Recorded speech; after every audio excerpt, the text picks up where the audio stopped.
CSM positions are the first priority in most cases, not in all cases. But it's the G1 and the G357 in the Army to list those positions that are open annually based upon the needs of the Army that is given by the G1 and the G3. Right? So now we just go down that list because we boarded everybody and we rank you by talent. And if we need 11 Bravo Ranger qualified for 1st Ranger towns, it doesn't matter. You just go down the list, you find the first person qualified. You're going to that battalion, and so on and so on. We're going to do that with CSM this year.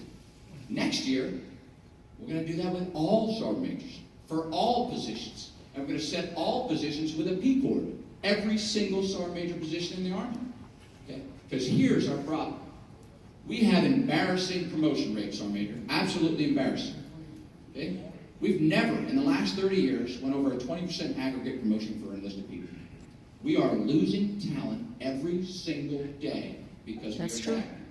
And that's the primary reason why we have to do an RCP reduction. 69% of our E9 population had 27 years or better. I was at the academy the other day and the sergeant major stood up and said, "Hey, sergeant major, you wrecked my career, man. RCP reduction. I had 27 years in the Army." I said, "Dude, you got promoted too late. I didn't wreck your career." Because think about it from a utilization perspective. They graduate the academy, and I can only use that individual for 24 months. That's not what the model should be. We're going to show you what the timeline should look like. We want 10 years of utilization. But in order to do that, we got to get promotion rates back to be consistent with the utilization of that sergeant major for the time period which we want. Okay? But in the future, and this is what's going to hurt everybody, because this is what's coming. That list I told you about, the third purpose, or it's actually got 4. There's not necessarily a hidden agenda, but it's got a 4th purpose. All right?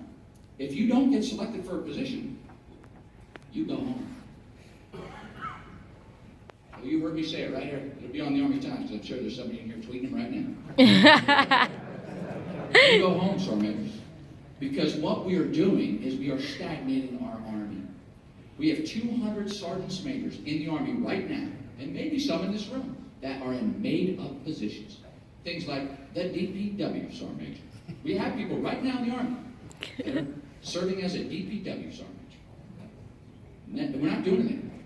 We're going to create opportunity for the future. Okay? So when you come out, you're going to go to a 6th position.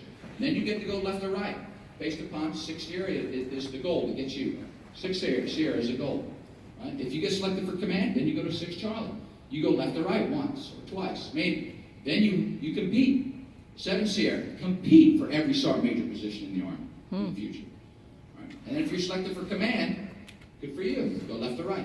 Then you're eligible to compete for non. Compete for non through the DA Secretariat Selection Board. And if you're selected, you continue to progress. Ladies and gentlemen, think of the walls of that pyramid as an automatic requisition for a 4187 to retire. There's no outside, right? Unless we choose you for one of those broadening positions. And what we have to do, sergeant majors, is get in sergeants. We have to get our promotion rates up to 30%, 35%. Okay? We're not promoting enough people, and we lose talent within our system. We're simply not doing it. And as we get smaller, it's going to get even worse. And that's why we had things like RCP reduction we have to generate, because we were going to a 30-year low in promotions. Unacceptable. Unacceptable when the best people in their MOS, the very best, better than your current inventory, and I can prove it to you with numbers, we can't even promote them because we have no allocation. An example is we have 800 first sergeant positions that are filled by sergeant first classes. And you can give me the experience excuse all day, okay? But if it ain't good experience, it ain't no good for the Army. And you can be the most experienced person in the world, but if you're not in the position, who cares? But here's the worst thing. Those E7s are doing the job, and we can't even pay them because we're holding on to a bunch of people who don't want to. Because we have that inventory. We're excess. We have 14,000 I feel like I'm in church. I want to say amen. Right, and we can't promote it. So we have to create a system that creates opportunity. Yep. Right, is fair and equitable based upon, well, how do we promote? Potential based upon past performance, demonstrated performance and efficiency. No more I get to call HRC and work an assignment because, I got to go over here. We're not doing it. Okay? And the last function of that board, because we're going to do a board at the 6th level, the 7th level, and the 8th level. We did it. Our pilot was this year with the 8th level, all in. We started with at the top, subject our senior leaders to it. The last thing they do is that board has the ability to do what every every other promotion board does when they view your file. And what is that? Refer you for QMP. Oh. We did. We referred 8 people from QMP off of that non-board. Okay? And that's what's right. That's what's right. And I talked to the board president. The board president told me they should have left the Army a long time ago. Because the truth is, we got a lot of people out there doing things like not taking a PT test. Because when I look at your file, I got it. Maybe it takes a week or two to update your records, on the ERB on there, and the little PT thing, but not since 2012. I'm betting there's something wrong there, okay? So we got to create an opportunity, and this is where it starts. The reason why it starts at the top is because, we're the screen in the funnel that's preventing the fluid from flowing through. We are, okay? And we have to get out of an entitlement to serve. There is absolutely no regulation on that says you're entitled to serve. Cool. There's none. And we got to create opportunity for these young men and women because there's talent there, and it's very capable. All right, and experience is based upon not time and service. And the other thing I love to say is that individual will, all right, and talent, there's no equal sign between those two. All right? Desire and talent does not have an equal sign between them. That's why we have to go all in. People say, well, if we make everybody go on, they don't want to be a sergeant major. They don't want to be a CSM. What good are they going to have?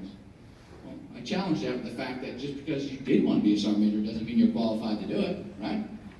And the last time I checked this, when you sign that piece of paper saying you're going to be a sergeant major, we're all committed to this. We're all committed to soldiers. And that's the way we need to do. That's the way we got to design this thing, right? So it's an upward mobility. Upward mobility that creates opportunity for the people below, that promotes people based upon future potential demonstrated through past performance. That's exactly what we're going to do. Okay? Cool? Cool. All right. But if you don't like it, raise your hand, and we'll talk about it. All right. So I just wanted to clarify that important message.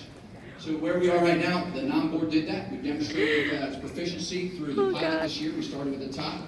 We're going to all-in CSL this year coming out of the academy, as well as at 6 and 7, and board those guys and gals.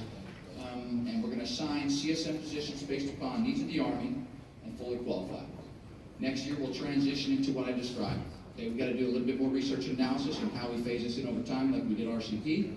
But the intent for the future is it's competitive, progressive, and sequential upward mobility. And if you don't like it, talk to the people that sat on your board. All right, here you go. Cool. All right, quick check on learning.